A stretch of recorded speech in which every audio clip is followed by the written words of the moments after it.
Hey guys, what's up? It's me, Aristotle. It also says so, like at the top or bottom of your screen. Anyway, in this clip, I'm going to talk about how love is a gamble. Now, some of you might want to scroll on like you might have just done to the last person you were having a fling with, but was I?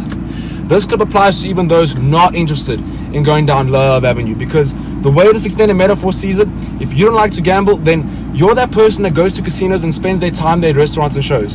Or your mates and family gamble, or you at least watch them. In other words, hold candles. But at some point, like majority of people, you'll probably try and gamble. Alright, so let's take it back to the first time we all gambled. In other words, the first time we all felt an emotional connection to someone not our family. You feel me, fams? It could have been at age 18, 24, 12, player, whatever. Maybe for you the game began from that first kiss or that first date. Or maybe it began from that first time that you got down on it. Point is, that was your first time learning to gamble with love. And if the person gambling with you felt the same, you guys were both winning. The stacks were growing.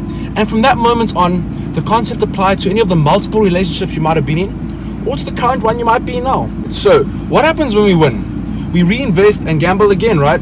And this is how the relationship grows, like your chips. And it grows from various ways. Things like taking your gambling partner to meet your families for the first time, or your first I love you to each other.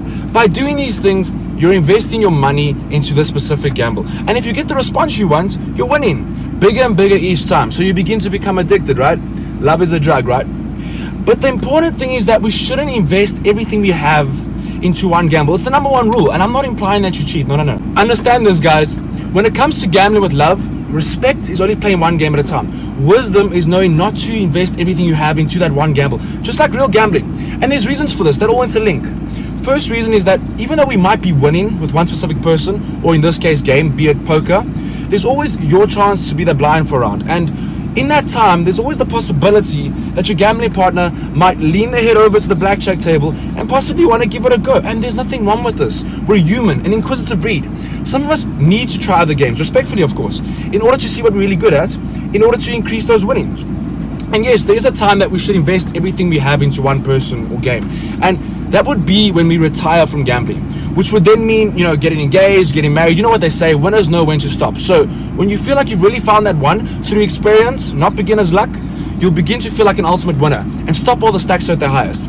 And then consider the marriage winning the lotto. It's not supposed to happen twice. But until then, we shouldn't invest everything we have into one game, because that's where the chances of going broke may happen. And that's reason number 2. We need to reserve ourselves to a certain extent, so that if things do go wrong, we have some money left over to find a new partner and gamble with. Because if you're a broke person, excuse the pun, it shows, it brings your confidence down. And when a person with some money kept reserved for gambling sees you, they're going to think twice about taking you as a partner. Because what type of confidence are you going to have at that table? But even being broke, you'll come right though. I mean, you might have to start at the slot machines, but you'll make your way back to the tables.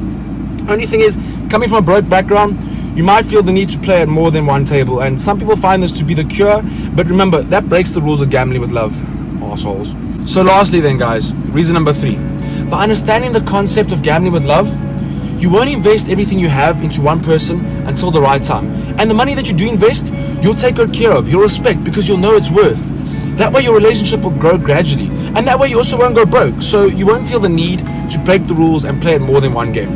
And essentially, you'll remain confident, which means 2 things. The attraction of a partner on your level, and it will refrain you from becoming vulnerable, making you wise enough to see when your partner is indeed playing more than one game. But remember, guys, you need to gamble, because if you don't gamble, you can't win. And to not find pure love in your life, man, that would be a sin.